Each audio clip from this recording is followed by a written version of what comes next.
Welcome to Integrate to Innovation, Smart Machine Application Forum. We have a great lineup of 4 speakers that will be joining us shortly. First, I'd like to introduce myself. I'm Steve Plum, Editor-in-Chief of SME Media. For those of you not familiar with SME, we're a 92-year-old not-for-profit organization that focuses on advancing manufacturing in North America, as well as workforce development. So SME Media produces a number of publications. The flagship one is Manufacturing Engineering. We also produce Smart Manufacturing, 2 annual yearbooks focused on additive manufacturing and the aerospace and defense industry. And we also produce 30 Under 30 and several other special reports throughout the year. In addition to our media group, SME has several other organizations. The main one would be SME Education Foundation, which focuses on giving scholarships to young students, including our Prime School initiative. We also have Tooling U SME, which is devoted to workforce development and training. We have our events organization, which puts on a number of events throughout the year. The next one coming up is FabTech in Orlando.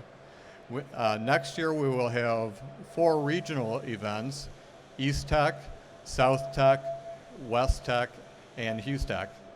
And we also put on Rapid plus TCT, which focuses on additive manufacturing.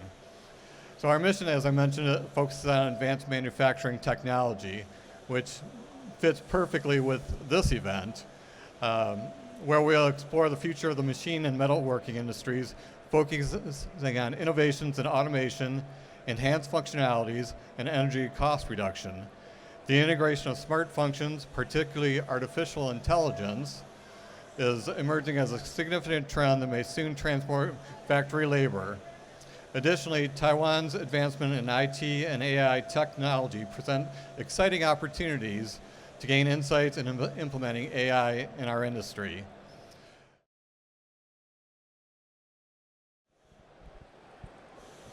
Well, good afternoon.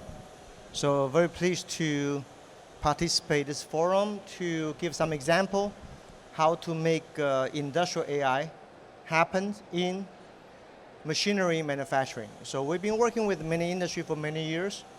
So today, currently I lead the Industrial AI Center at the University of Maryland, College Park. So I will first quickly introduce what we do, because only 15 minutes, especially some examples, right? Of course, so what we need is a new talents, how to make AI landing in all industries. So this is our center today. We work with some very diversified companies and diversified semiconductors and a fleet of engines, fleet of wind turbines, fleet of bulldozers. But when you have a highly connected system, how do you make AI happen? Of course, you have small machine shops and how they make it happen. So it should be scalable, right?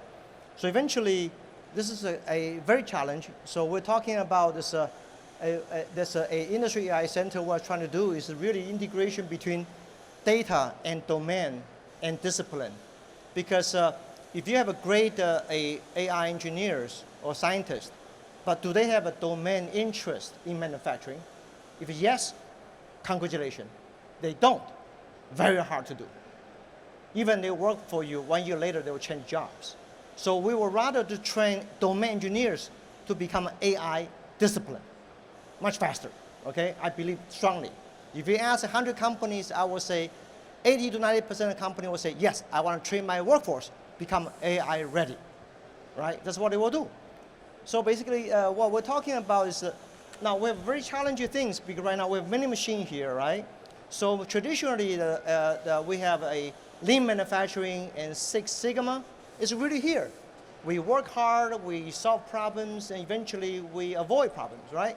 That's what you do. But there's still a lot of reasons you don't understand why machine degrade, why spindle fails, why saw worn out, right? Why your machine degradation.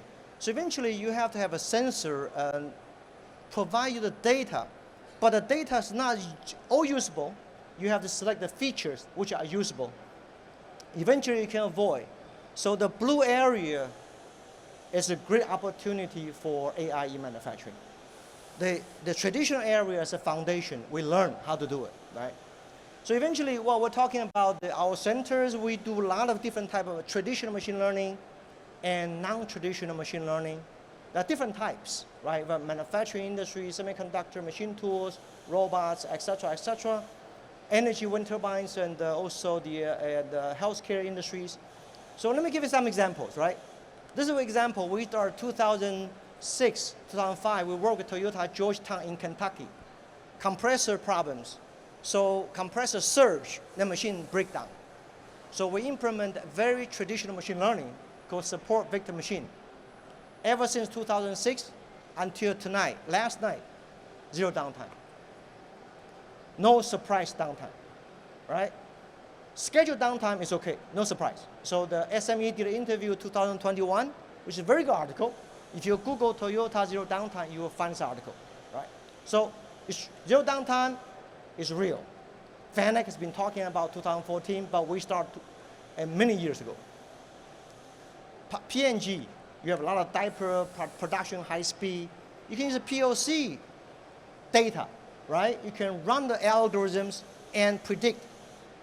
That saved the P&G $450 million per year during the 2007 and 2011, which is on the NSF annual report 2012, right? So this is real. And of course, Mazak, or people here have a Mazak. Mazak, we worked together in Mazak 2018. We start demonstrating this one right here. But last year, officially, they start selling, right? I think that now it's been selling to many companies. So you can go to Mazak booth, you'll see that example, right? Spindle AI is happening today. I believe that many successes can happen in many other industries as well. So this is really something we started many years ago. So now let's look at a small example. We have a Coast and Seoul right there. And they came, they're part of our consortium member 2010. The founder, Mr. Huang, was very humble. He said, well, I'm a soul maker, right? Soul maker. I'm not a very high expensive machine, but what can I do? I said, well, try to think about your customers. Your customer use your cutting soul. What do they worry? What are they worried about it? They worry about breakdown. Okay. So the guy have to sit there watching the machine, listening. Then you basically cannot use the manpower effectively. So eventually, what we did is that we look at the soul carefully, how they wear out, so the invisible area to monitor the degradation. So we use a deep learning 2014, 16, eventually demonstrate in IMTS here, right? 2018, because we understand the soul degradation very, how to say that, it's systematically. So 2018, the soul maker met with the Cosen together. I can understand how my soul degrade. Eventually, I can provide customer a predictive system before breakdown, and you can predict when to check machine. So you can have one person watch 3 machines instead of 1 machine. Same thing for Highwind 2016 here. So the founder of Highwind was saying, well, sometimes the board screw doesn't have a lubrication. How can we predict the invisibles? So finally, we deployed the software with Highwind together right there.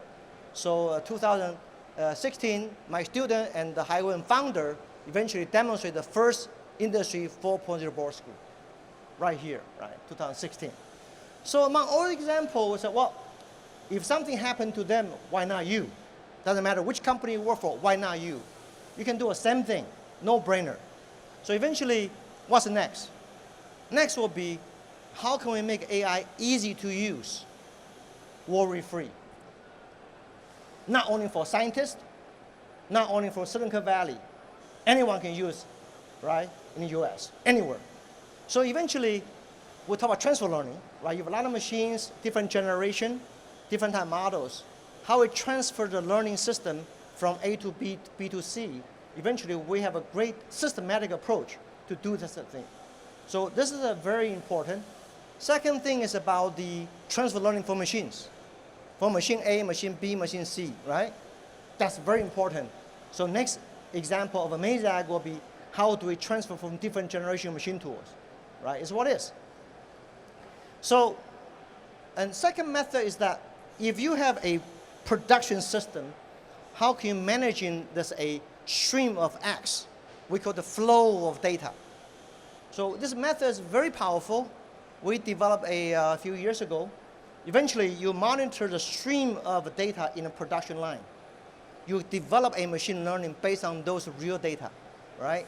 So this is some example we believe has a high value to high value industries. So when I was a vice chairman at Foxconn during 2019 and 21, we physically, during the COVID period, very few people could travel, right? So how you manage in a factory worldwide? This is what Foxconn did. So we can manage in the factory as long as you have data.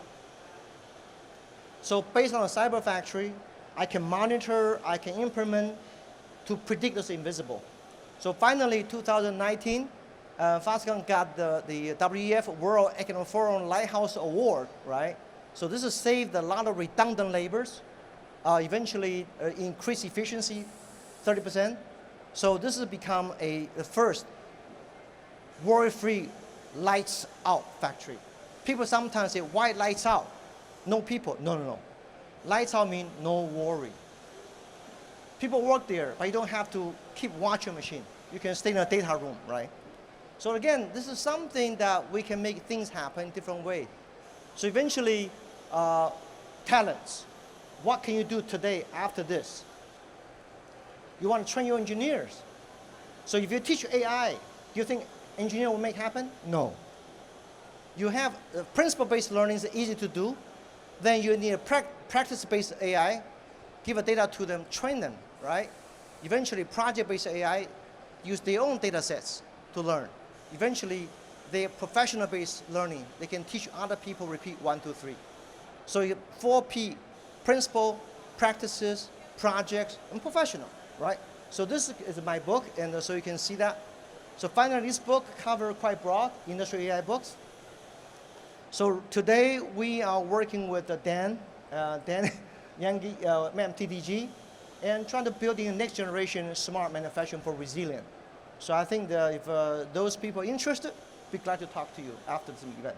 Thank you very much. Hopefully this is information useful. Thank you. Yeah.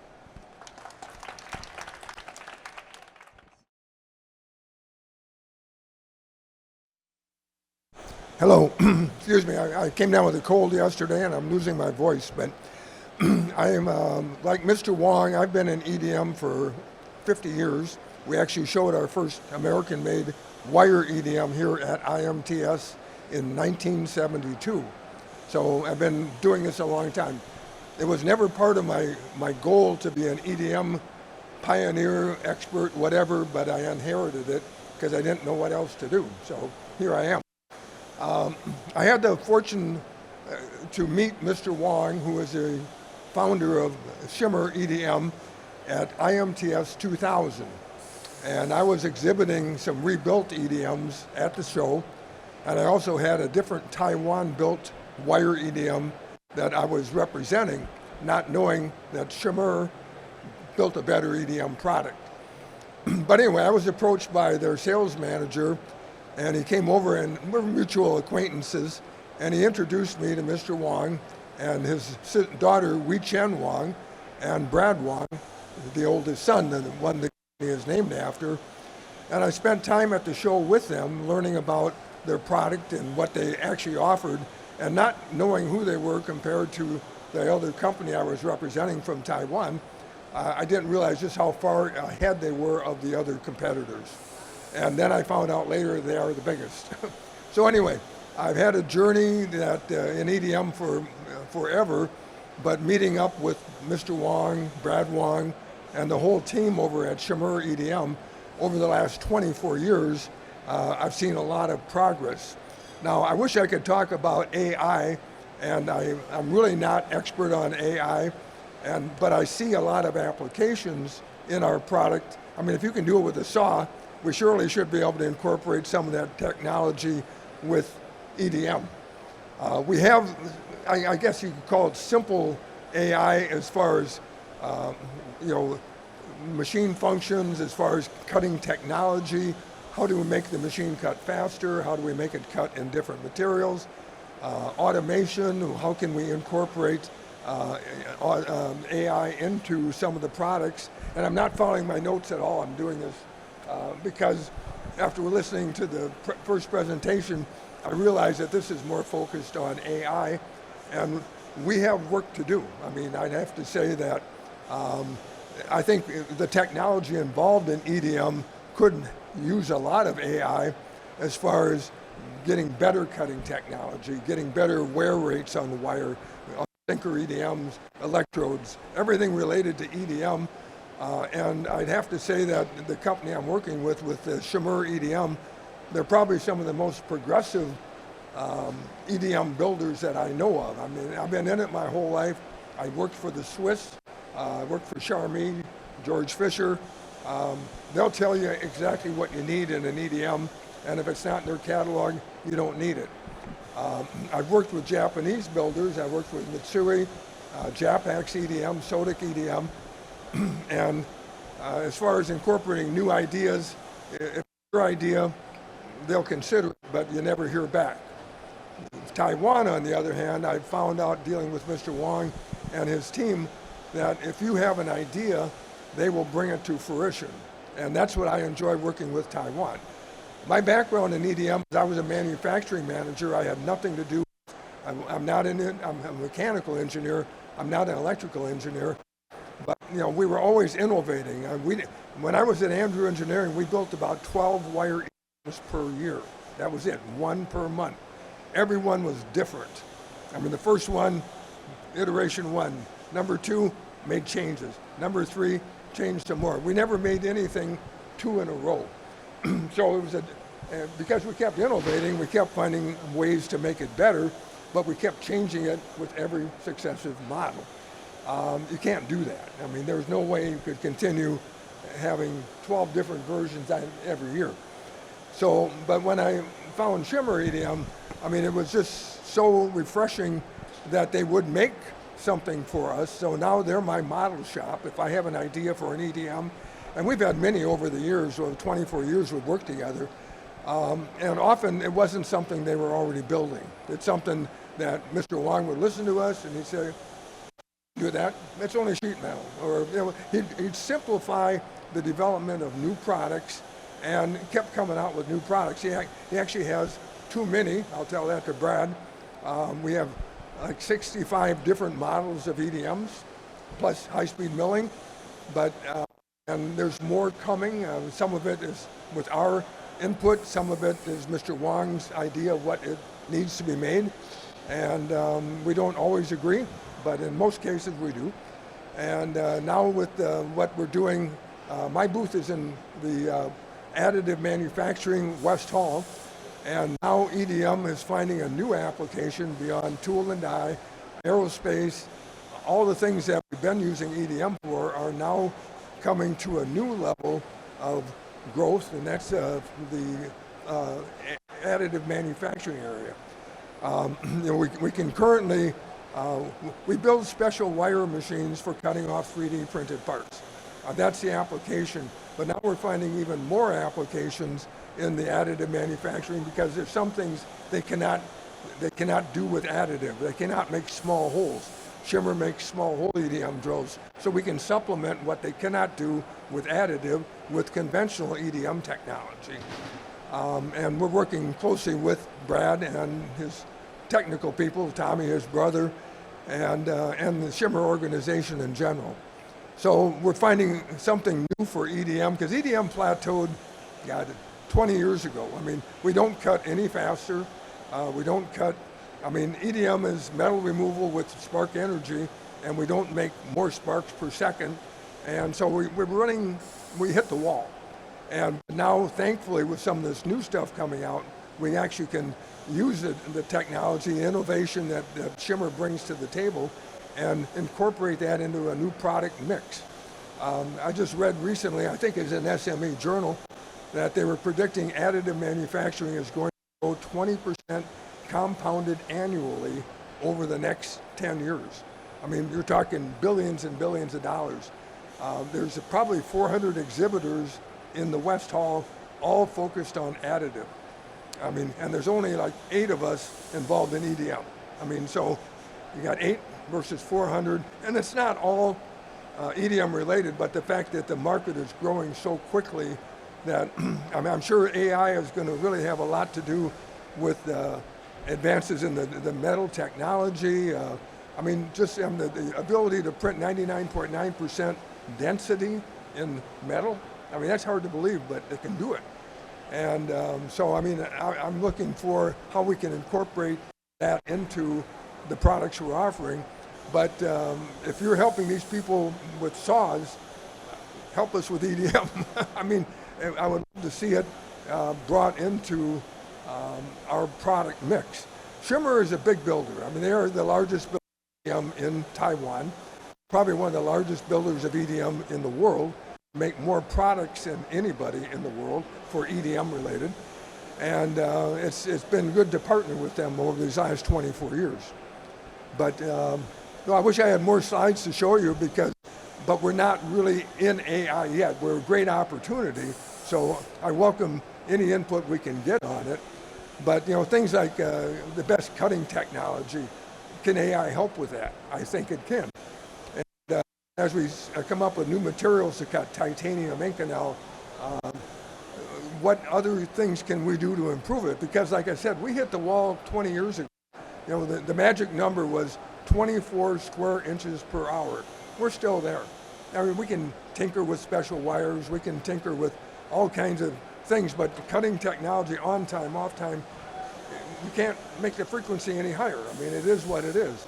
But if there's other things that AI can bring to the table and make some quantum leaps in cutting technology, I love it. I mean, I'm sure Brad would too. So we need to get you two guys talking to each other.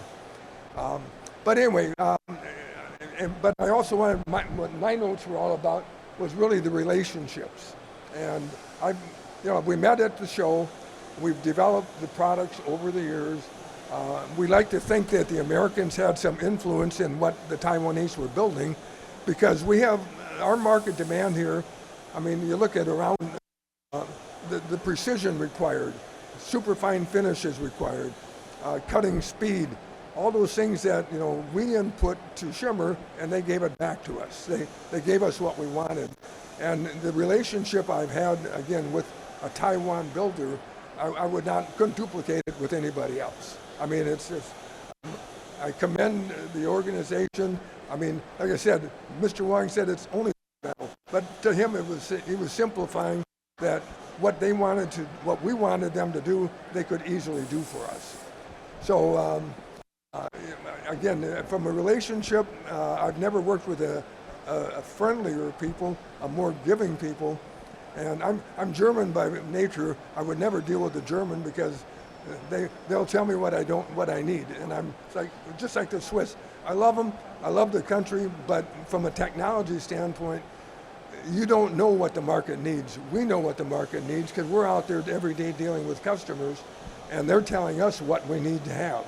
And I'm sure you found it in the saw business. We find it in EDM. I can read your sign, but what I like, again, dealing with Taiwan company, Shimmer specifically, is that the ability to give us the products that we ask for economically enough to sell and be competitive with our competitors. And so, again, the relationship, I had 8 notes, 8 pages. I didn't read any of it. But having seen what he's doing with AI, I would like to incorporate more of that into the products that we offer.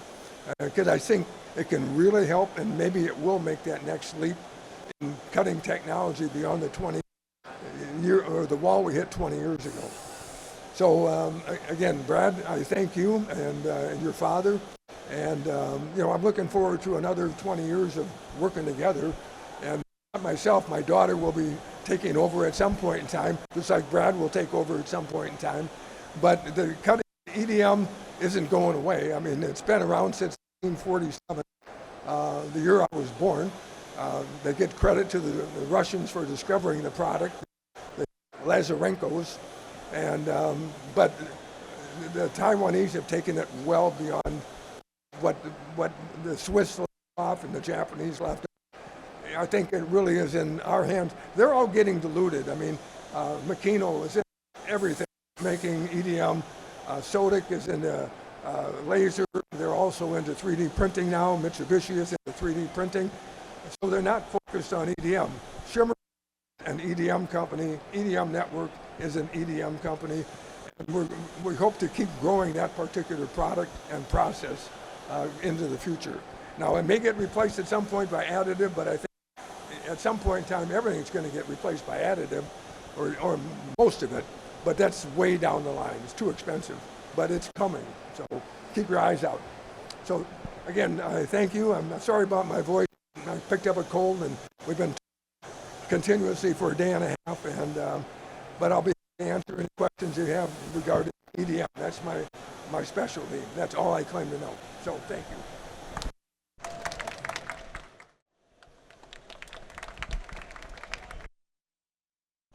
Awesome. Well, thank you so much. It's so great to be here and be a part of the Taiwan manufacturer, Smart Manufacturing. We've been working with this group for a while and excited to introduce Kosin, give a little bit of background on us and how we are introducing and getting into the Industry 4.0 and how we're trying to take sawing to the next level in regards to our industry. So I want to start off by giving a little bit of background, going in the right direction here. Of Kosin. Our parent company in Taiwan, Kosin Mechatronics, was founded in March 1st of 1976.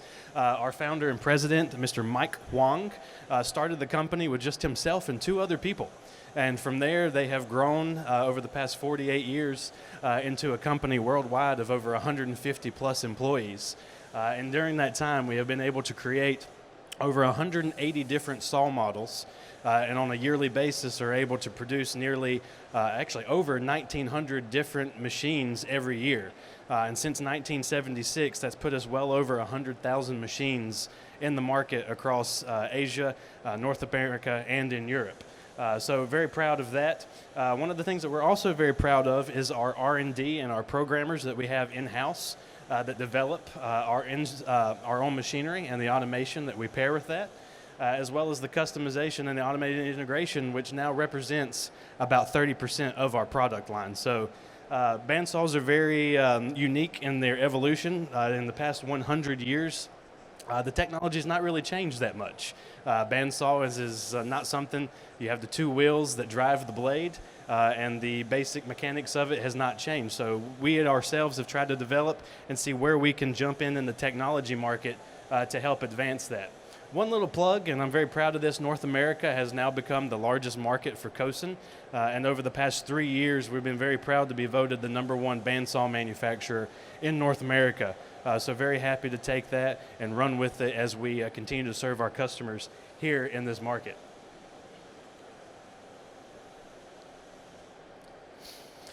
Bandsawing is in a lot of industries. Kosin in specific, as you can see here, we are in several different industries in terms of shipbuilding, aerospace, automotive, all the way down into construction, and into manufacturing and molding parts for precision parts, and machine shops, small job shops. Now you may be saying, well, that's great, you're in a lot. Why is this so significant? Well, you have to consider that sawing is the first part of any manufacturing process. Before you can move into a milling machine, CNC machine, you have to have that initial cut of a part. So to help demonstrate this, I've shown you a Kosin saw cutting roughly a 3-inch diameter, 2-inch thick piece of stainless that will eventually go into the next phase of the material to ultimately form a gear. So without this cut, if your bandsaw goes down, you're automatically pausing the initial process of the manufacturing stop. Without that first cut part, you can't proceed on the manufacturing. So it's a pivotal part of the manufacturing process, and because of that, we want to create new technologies that allow us to advance forward. So when doing all of this, we ask ourselves the question, what comes next? In terms of AI cutting and automation, what can we do to help take something as simple as a bandsaw and advance that technology to help our operators, our customers, see better optimization and better efficiency overall? As Dr. Lee talked earlier, we developed and worked with him back in 2014, 2016, and he asked the question, what is it that our customers need? Well, when we were looking at it, we came to the conclusion that a bandsaw on average is going to have about 150 hours of unplanned downtime. When you look at 150 hours, that may not seem like much, but when you start calculating the cost, that's a lot of money that you're losing because you can't predict when something's going to go down. So we started asking the question, saving time, how can we do that by checking and fixing the problem? How can we change the blade more efficiently and help with blade life? How can we save the material from having a greater risk of failure? And also, how can we anticipate the cause and fix the problem before it happens? So these are the questions we posed when developing what we have dubbed Mechalogics. And this is with the help of Dr. Lee and his team and our programmers in Taiwan. And pretty much what Mechalogics is, in short, is using AI to have predictive software so that we can monitor the machine, we can monitor blade life, and we can produce reports that better help inform us on when to do blade changes, when to monitor our jobs and make sure that they're on time and that they're producing what they're supposed to produce, and using this for better optimization and efficiency through machine learning. Having AI take those different cuts, if you're cutting aluminum, if you're cutting stainless steel, collecting that data and over time processing it so that it can say, hey, you've been cutting this amount of material for this long. We recommend you use these settings to get maximum efficiency out of your blade life, out of your machine as a whole. So automatically AI will detect those speeds and those feeds and will give us recommendations based on the data that it's collecting through those sensors. So as Dr. Lee said, we take those sensors, they're vibration sensors, and we'll put them on the saw. There's roughly about 8. And you can see here, this is one of our testing units that collects the data and will then send it to the cloud so that we can check it on our phones and on our app and monitor. And these are the different things that come with it. But overall, these sensors will detect vibration. And you can see here another little couple shots of it in terms of the Go package and some of the tracking that you're seeing there. But overall, we'll put these sensors on 8 different points of the saw, and it will measure frequencies and vibration over the saw's life. And as you can see, we can monitor the health, and then that goes into the AI system, and they will start tracking that and producing reports and predicting long-term health analysis so that we can better predict when we need to change certain aspects of the saw. So we'll put those on the saw and we'll start monitoring, and then from there it will then go to our dashboards where we can monitor not only blade life and know when we need to change the blade, but also we can monitor job status. So as Dr. Lee was talking about, you may have 6 saws on your production floor, but using the app which they've helped develop and all this AI technology through your cell phone or a computer dashboard, we can now monitor all 6 saws on our phone. You can go to lunch and see if anything has gone down, if the blade life is starting to dip down into the red, and it really helps our operators become more efficient and saves money in terms of operation costs overall. So this is just kind of a snapshot of the dashboard and some of the things that you can see as those sensors and the job status talking with the actual saw PLC when you program in the status for your jobs and your cuts. All of that reports and has integrated sharing through all of those aspects there. So benefits summary, why is this important? Well, the first and foremost is data bridging. So Mechalogics will then communicate with the cloud. It will communicate with the SAW PLC so that it's all sharing information and generating reports and future predictive analysis on how you can better operate your SAW. Remote monitoring services, we can monitor machine status monitor, utilization tracking, blade aspects such as the usage tracking, how healthy is the blade, is it about to reach the end of its life. Machine alarm notification, if a sensor trips on the saw itself, the AI will detect that and send it to your phone so that you can know that one of your saws is down. From there we also have job cutting monitor. You can see I'm cutting 100 pieces at 2-inch diameter, and those pieces are about 3 inches each. I need 100 of those. It will tell you what piece you're on in terms of cutting, and then you can monitor that in terms of your cutting parameters and tracking. AI cutting overall, loading those parameters from an online library, and it's learning that history and it's learning those traits. That way it can take that data and eventually put it into a better process of operational procedures for you. And then automatic report services, customized reports where you can get those on a daily basis, a weekly basis, or monthly basis, and the project manager can go from there and he can set forward certain parameters that are going to help your job status and your cutting operations move more fluently on a day-to-day basis. So overall, that's kind of the rough synopsis. I'd be happy to talk more about that at our booth over here, right next door, a couple aisles over. But outside of the AI, we do have a great amount of other things that we're trying to get in the process of technology to make the sawing process easier. Again, it's hard to make something as simple as a bandsaw more technology feature and more easy than it already is, but there are several aspects that we're targeting in Industry 4.0 to help our operators and our manufacturers take that next step. One of those is VR.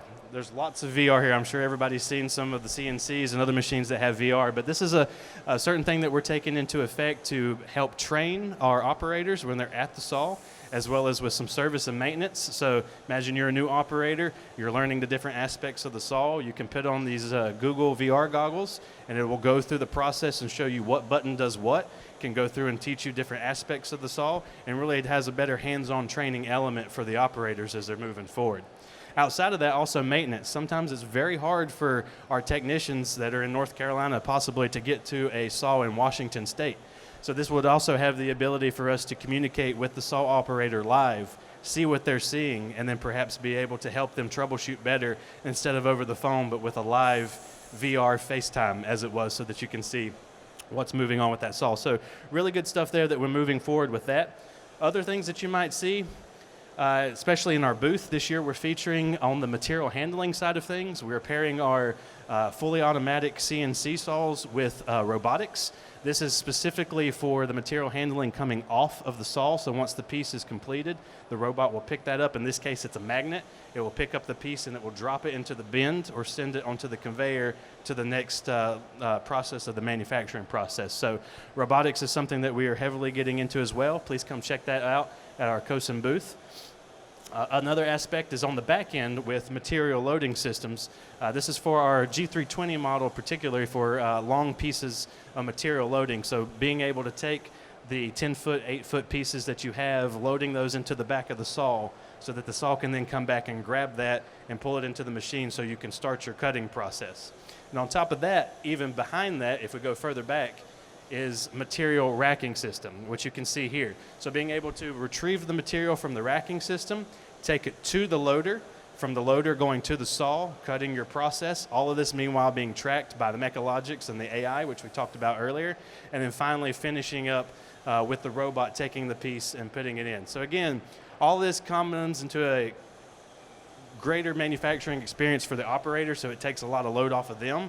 It's a complete A to Z solution process, and then adding in the AI with Mechalogics to be able to give them better insights on how they can adjust their parameters and ultimately extend the life of their saw and their blades. So some really good things. That's pretty short. I'm a little shorter on my time, but would be very happy to go in more detail with you guys at our booth if you would like to stop by about some of these other integration things that we have going on with the COSIM bandsaws. So thank you so much for your time. I certainly do appreciate it, and look forward to hopefully speaking with some of you at our booth. Thank you very much.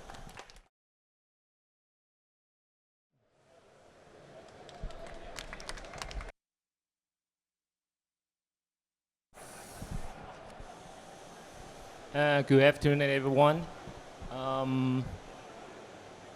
When I saw this the topic of this forum, smart machine, and that got me wonder.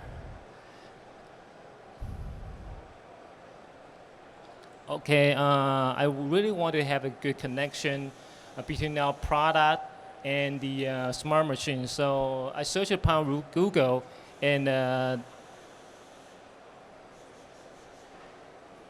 this is what I got.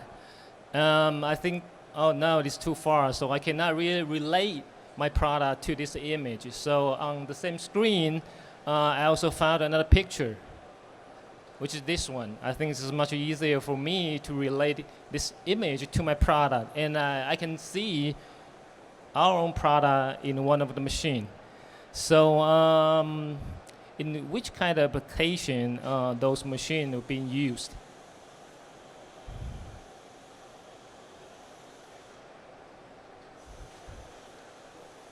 Of course, smart manufacturing, smart factory. You use all the smart machines, so you definitely want to make a smart factory. I think it looks like this. You can see a lot of robots. You can see AMR, AGV. You can see automatic production line. But they're all like complete product. I think there is no single like components you can see in this picture. So is there any like components or parts that make this machine smart. Something like a screw, nuts, gearbox, or even the reducer.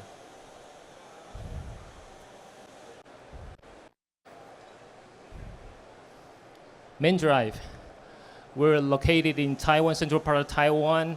We specialize in design and manufacturing reducer. And we have a capacity of 5,000 per month. So what kind of reducer we're making? We make a string wave gearing reducer. I think maybe some of you may familiar or may not familiar with this kind of reducer. It's more like your palm size, and this is probably what it looks like. But it comes down to different sizes and a different design. We have a small one to the big one. We have a size 10 to size 40. Size 10 means 1 inch in diameter. Size 40 means 4 inches in diameter.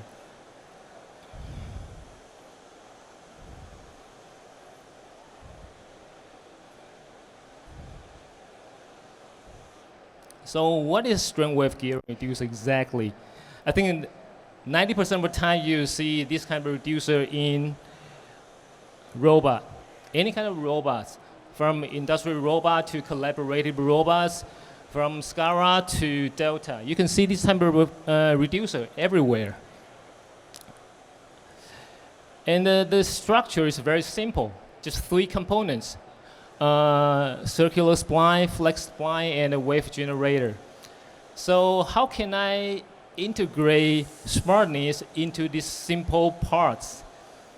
I think how to do it, I think instead how to do it, we should ask us why we want to integrate smartness into this component.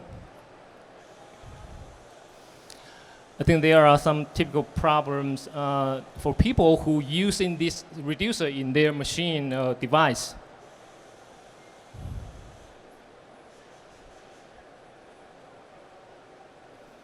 Those are typical problems that people may face.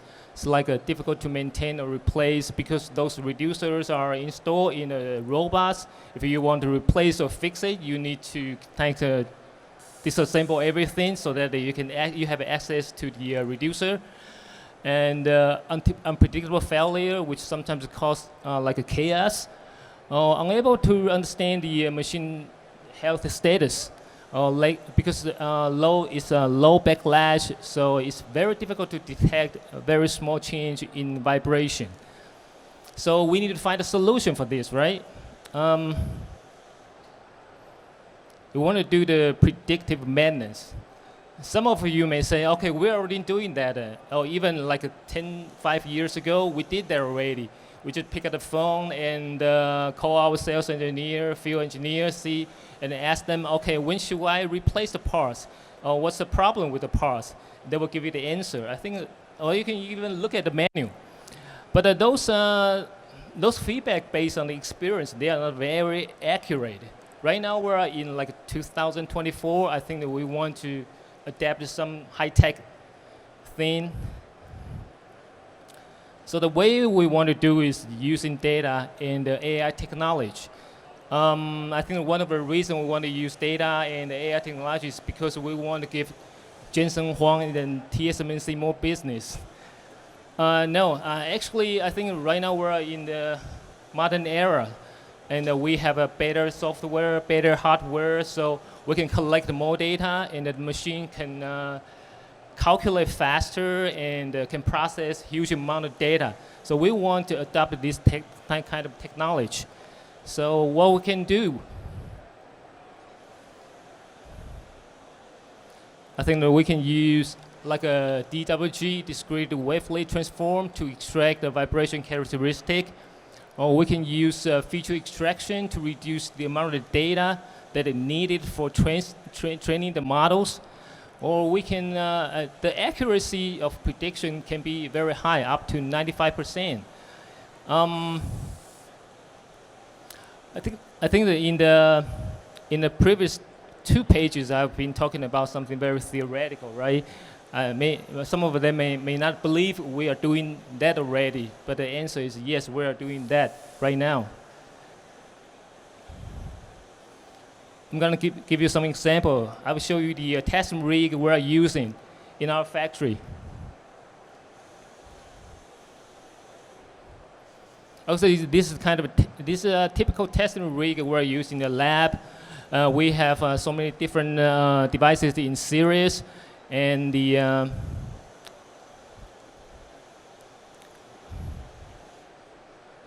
and then we can mount some sensors here. In the red circle is accelerometer, or sometimes we call it G sensor, so that we can collect the data from vibration.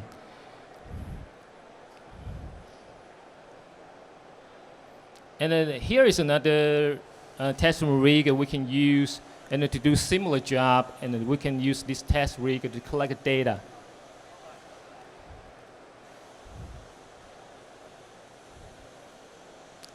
So here it is. We actually have some data that we can use for AI and the training purpose. So when we talk about AI or the data thing, I think that we definitely need to build a model. So here's the process.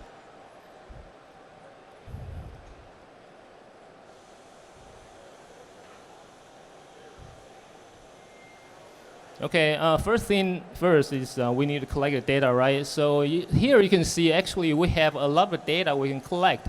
We have a temperature, current, speed, accuracy, displacement, vibration, or output torque. And then we need to go through the training process. We call it machine learning.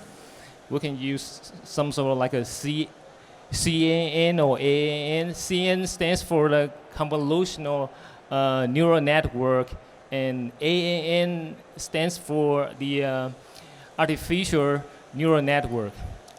Did I sound good when I say those technical terms? I think I don't really understand those terms. I cannot really explain very good. I think that Dr. Lee is the expertise in those areas. So later on, if you guys have those questions, I think Dr. Lee is here. And then we got the training model.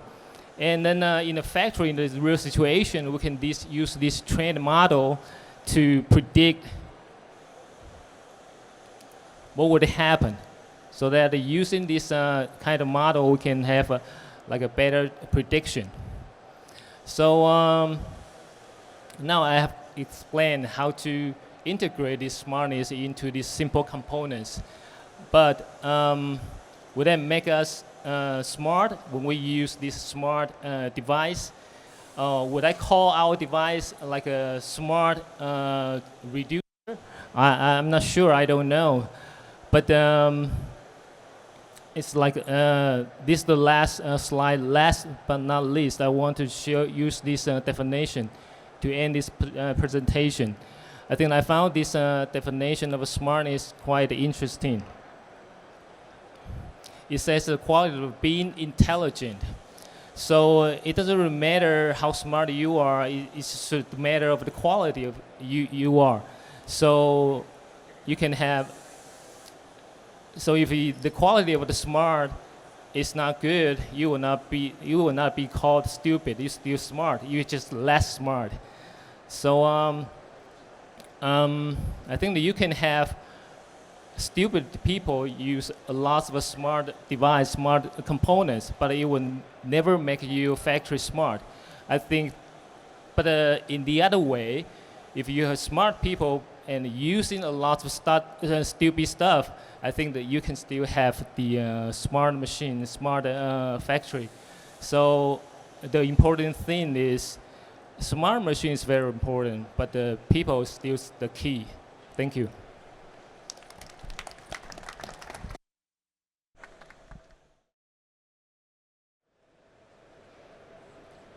So one question that I had is, where do you all think AI stands today in the industry? You gave some great examples, but where are we in the hype cycle, the development rollout, and what are some of the biggest challenges to implementing AI? Dr. Lee, if you want to kick it off. Well, AI nothing new. It's been here 65 years. So I guess I often say AI is not just artificial intelligence, it's actual implementation. That's AI.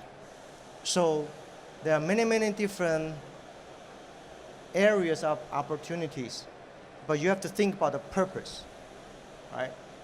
So whatever you do, you have to increase the value of your product or services, not just increase the functionality. You can make a smart sewing machine, but if your customer have no value, they don't care, okay? You have to add value to them. So the purpose of AI is to create value for our productivity, for our product, and for our system, period. Anybody else want to weigh in on that? I just agree on that with the value, and I think one of the things that maybe stand back is there's still maybe some certain fear, and just in terms of how smart the AI can get. But I think when you look at the value, as Dr. Lee is saying, and just at the cost, especially with from the sawing perspective, and how much you can save on blade life and blades and replacing those, and the cost that goes in there by having a little bit more advanced and predictive, and not just for bandsaws but other machinery as well. I think when you see that cost savings that it can do with its predictive capabilities and how it does with the functionality, I think it really is eye-opening and can help alleviate a lot of those questions or concerns that might be out there for a lot of people trying to cross the threshold, as it were. So a lot of the examples today came from larger organizations, larger companies that may have more wherewithal and resources to implement AI. How do you see it rolling down to small and mid-sized companies? Cosen's a very small company. We're a very family-owned company, so we're not size of Mazak or any of the other larger CNCs. So for us on that regard, I think it's just what you're willing. Again, ask those questions. How is it going to help your customer, and how are you going to be better able to serve them and see the value?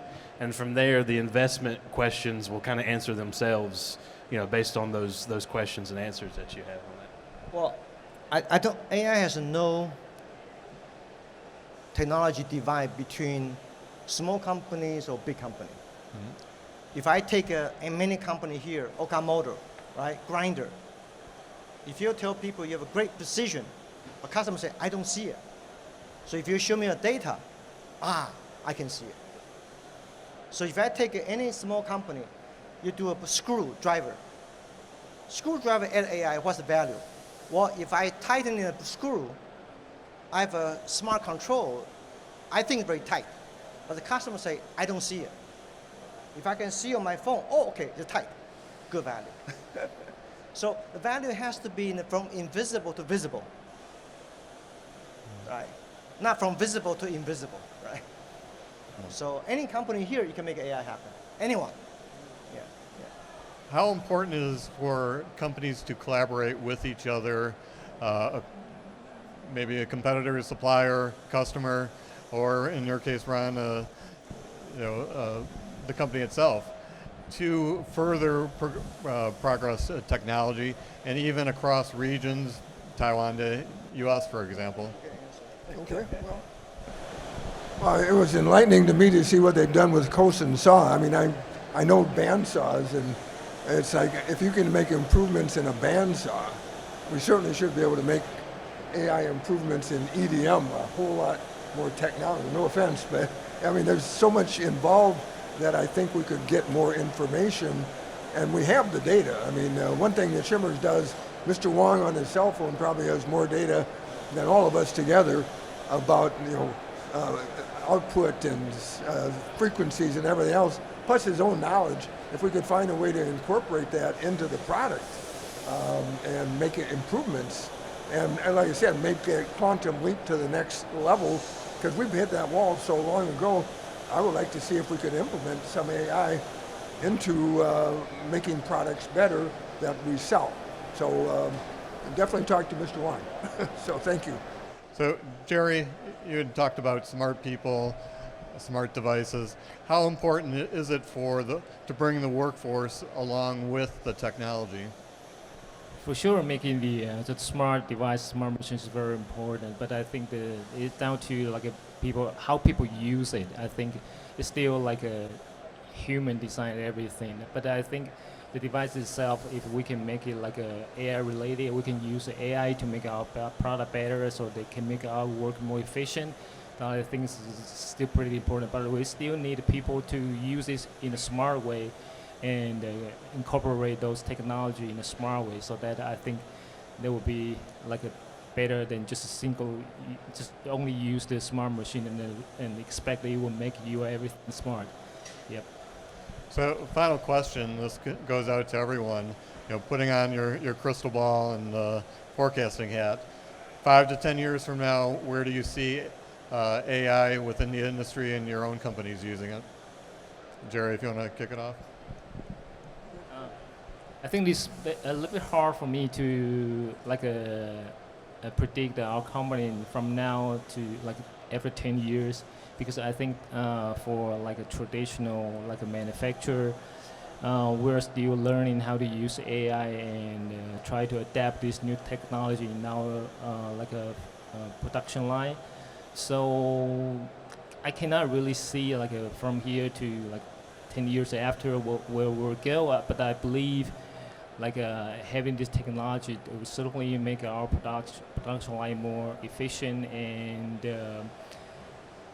yeah, that's my answer. So Ron, you've been around for a while. What's your vision? Well, having seen what's happened over the last 50 years in EDM and seeing what AI can do, I'm thinking more from an operational standpoint. The technology of spark generation and how we could make that more effective, and where the machine does all the work and not the operator trying to figure out on time, off time. When you deal with sinker EDMs, you're not dealing with a finite commodity like the wire is 10 thousandths, the part is 2 inches. You can figure that out pretty quick.